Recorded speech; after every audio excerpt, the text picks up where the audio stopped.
all, my name is Anupriya and I welcome you all on AP Education। मैं आपको AP education पर NCERT science पढ़ा रही हूँ, जिसके चलते हम क्लास 6 की NCERT को कंप्लीट कर चुके हैं और क्लास 7 की NCERT में चैप्टर नंबर 1 को कंप्लीट कर चुके हैं। आज हम पढ़ेंगे chapter number 2, that is nutrition in animals. लेकिन उससे पहले अगर आपने चैनल को सब्सक्राइब नहीं किया है तो प्लीज़ सब्सक्राइब कर लें और हर क्लास के नोटिफिकेशन के लिए बेल आइकन को प्रेस करें, अपने दोस्तों के साथ शेयर भी करें। Now let's start today's class.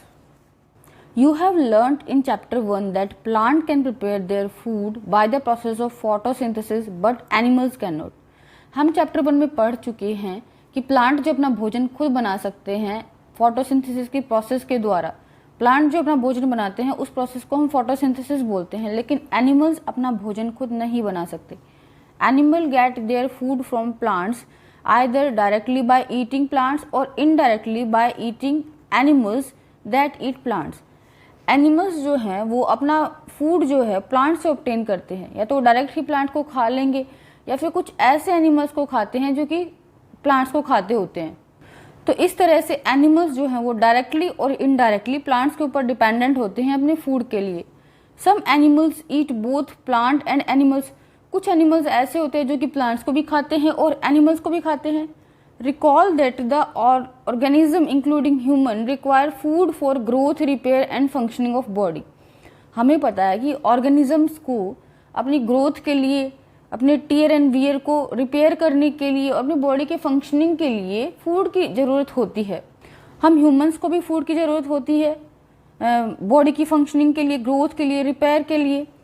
Animal nutrition includes nutrient requirement, mode of intake of food and its utilization in body। Animal nutrition में आता है कि हमें जो जो न्यूट्रिएंट्स चाहिए होते हैं उसकी रिक्वायरमेंट को हम कैसे कंप्लीट करते हैं। जो mode of intake of food है, हम खाना खाते हैं और उसको यूटिलाइज करते हैं बॉडी के अंदर, उसी को एनिमल न्यूट्रिशन बोला जाता है। The components of food such as carbohydrate are complex structure. Components of food होते हैं जैसे कि कार्बोहाइड्रेट है, प्रोटीन है, फैट है। यहाँ पे हमने कार्बोहाइड्रेट का एग्जांपल लिया है। वो क्या है? कॉम्प्लेक्स स्ट्रक्चर हैं। These complex substances can not be utilized as such. हम ऐसा का ऐसा इनको यूटिलाइज नहीं कर सकते, इनको सिंपल सब्सटेंसेस में ब्रेक करना होता है। हम डायरेक्टली इनको डाइजेस्ट करते हैं, सिंपल सब्सटेंस में ब्रेक करते हैं और फिर उसको यूटिलाइज कर लेते हैं एनर्जी के रूप में। So they are broken down into simpler substances. इसलिए कॉम्प्लेक्स सब्सटेंसेस को सिंपल सब्सटेंसेस में ब्रेक करना होगा। The break down of complex component of food into simple substance is called digestion. जो कॉम्प्लेक्स फूड के स्ट्रक्चर होते हैं उसको अगर हम सिंपल सब्सटेंसेस में ब्रेक कर देते हैं, इसी प्रोसेस को हम डाइजेशन बोलते हैं। कॉम्प्लेक्स सब्सटेंसेस को सिंपल सब्सटेंसेस में ब्रेक कर दिया जाएगा by the process of digestion, और जो सिंपल सब्सटेंसेस हैं उसका यूटिलाइजेशन कर लिया जाएगा बॉडी के द्वारा, जिसको हम mode of intake food and utilization in the body, जिसको हम क्या बोलते हैं? न्यूट्रिशन बोलते हैं, animal nutrition. Different ways of taking food. The mode of taking food into the body varies in different organism. किस तरह से इनटेक करते हैं फूड का बॉडी के अंदर, वो वेरी करता है ऑर्गेनिजम्स के ऊपर। अलग अलग ऑर्गेनिज्म में अलग अलग तरह से फूड इनटेक किया जाता है। जैसे कि बीज and humming bird suck the nectar of plant. बीज और हमिंग बर्ड्स होते हैं वो क्या करेंगे? प्लांट के नेक्टर को सक करते हैं। Infant of human and many other animals feed on mother milk. Human, जो ह्यूमन बींग्स होते हैं हम, और दूसरे एनिमल्स होते हैं, उनके जो इन्फेंट होते हैं, जो बच्चे होते हैं, वो मदर मिल्क के ऊपर डिपेंडेंट होते हैं अपने फूड के लिए। Snake like python swallow the animal they prey upon. कुछ स्नेक्स वगैरह होते हैं जैसे कि पाइथन है, वो क्या करेंगे? जिसका वो शिकार कर रहे होते हैं उस पूरे एनिमल को ही निगल जाते हैं।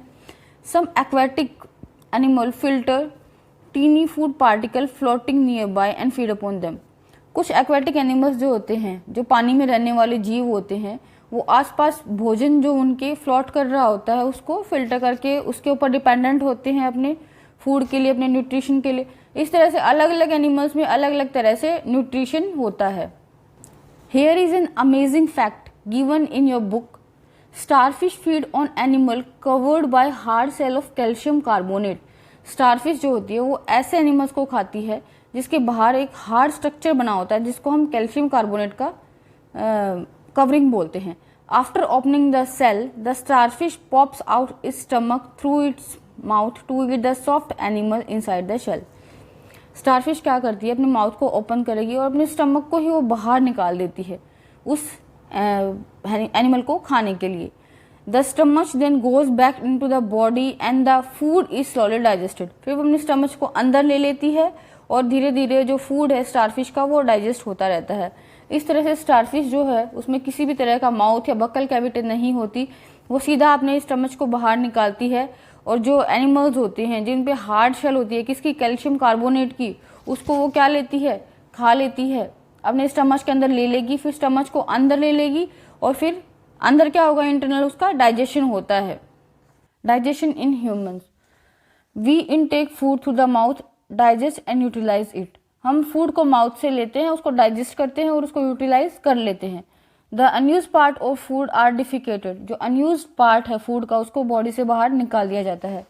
Have you ever wondered what happen to the food inside the body, क्या आपको पता है जो फूड हमने लिया अंदर बॉडी के अंदर उसके साथ में क्या होता है। The food passes through a continuous canal which begin at buccal cavity and end at anus.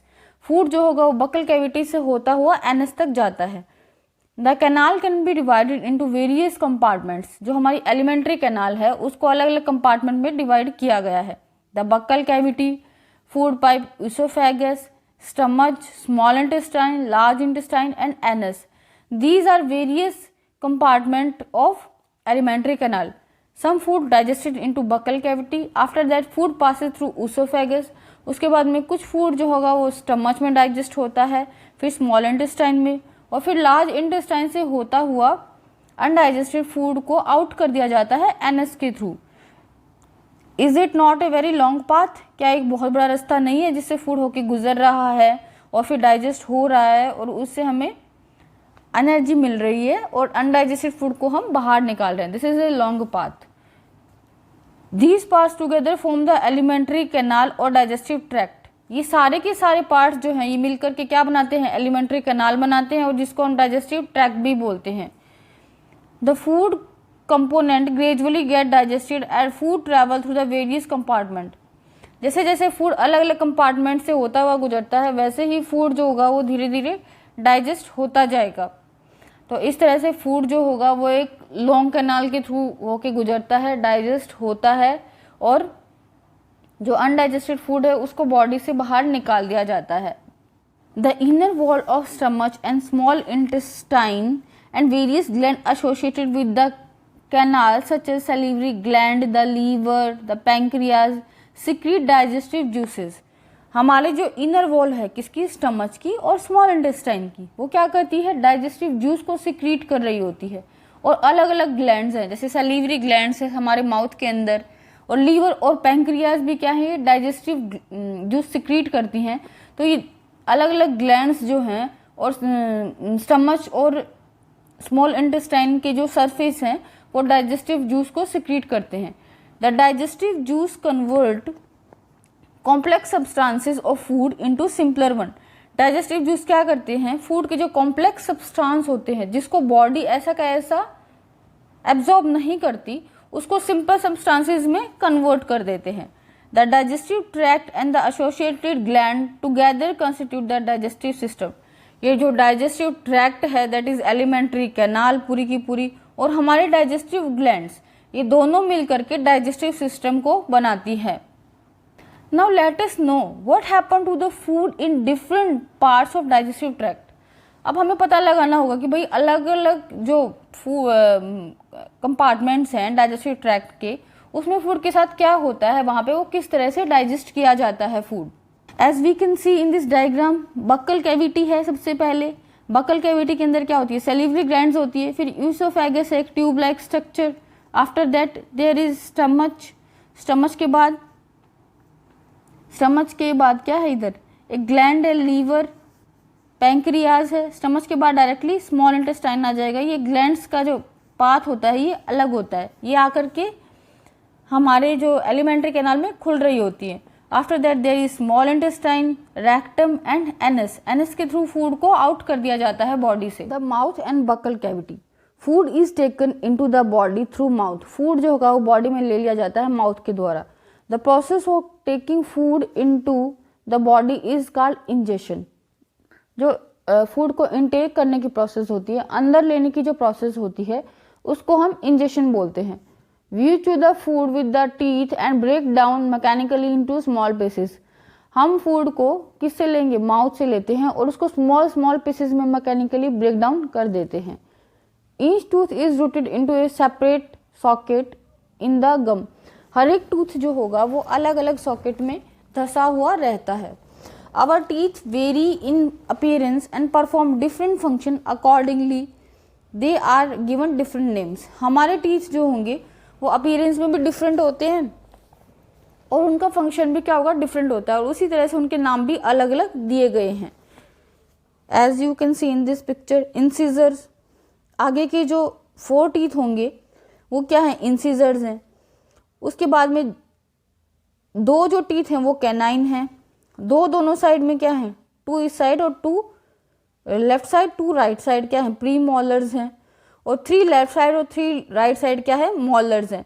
ये एक तरफ का मतलब कि ओनली लोअर जॉ या फिर अपर जॉ का डायग्राम इसमें दिया गया है।